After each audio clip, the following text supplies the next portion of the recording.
Welcome to my channel.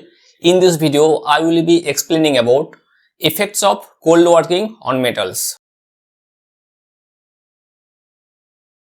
So if we heat a metal below recrystallization temperature of that metal or not heat at all, that is room temperature, and apply repeated force or continuous pressure, then deform it to a particular shape, this method is called cold working of metals.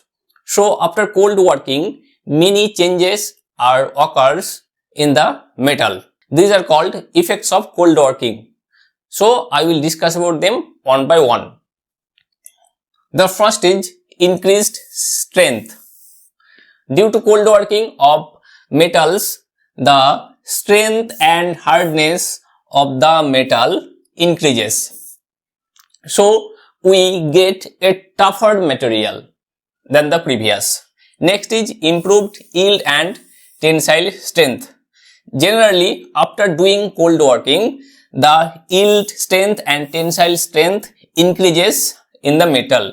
Next is decreased ductility. So what is ductility? So if one metal is ductile, then we can deform the metal to any desired shape very easily. If the metal is not ductile, then we may face difficulty to deform the metal. So after cold working, the ductility of this metal decreases, but the strength increases, but the ductility decreases. This is a huge disadvantage of cold working. Next is work hardening. Cold working includes work hardening. So after cold working, the hardening of the metal increases. When the deformation increases or deformation is more, the work hardening increases more. Next is improved surface finish. So in cold working, we heat a metal at an elevated temperature that is below recrystallization temperature of that metal. So we slightly heated the metal or don't heat the metal at all. That is, we are doing the cold working at room temperature. So no oxidation or no carburization occurs. So the surface finish of the metal is smoother than the hot working. Because no chemical reaction occurs, so no scaling occurs. For this, in cold working, we get a smoother and more polished appearance. So in cold working, the surface finish is improved. More effects are dimensional changes.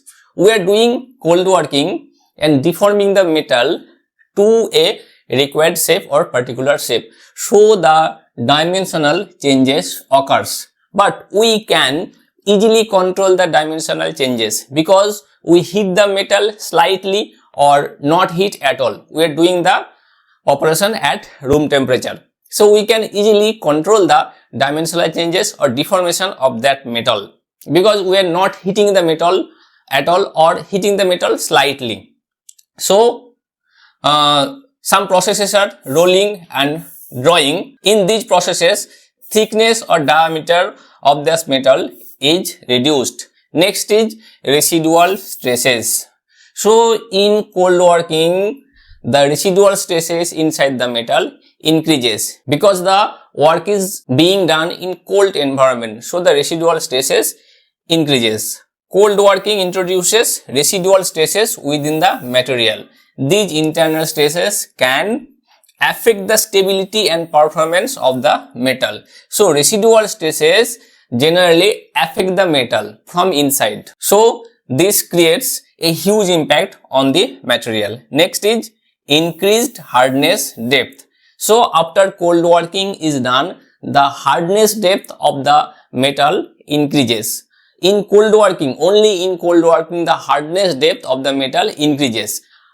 But in hot working, if we want to increase the hardness depth of the metal, we have to use another heat treatment process such as annealing. But in cold working, we don't need any heat working such as annealing, normalizing. Generally, after doing cold working, the hardness depth of this metal increases. Increased hardness depth beneath the material's surface. So these are the effects of cold working on metals. Hope this video was useful for you. Thank you for watching this video. For more updates, subscribe this channel and hit the bell icon.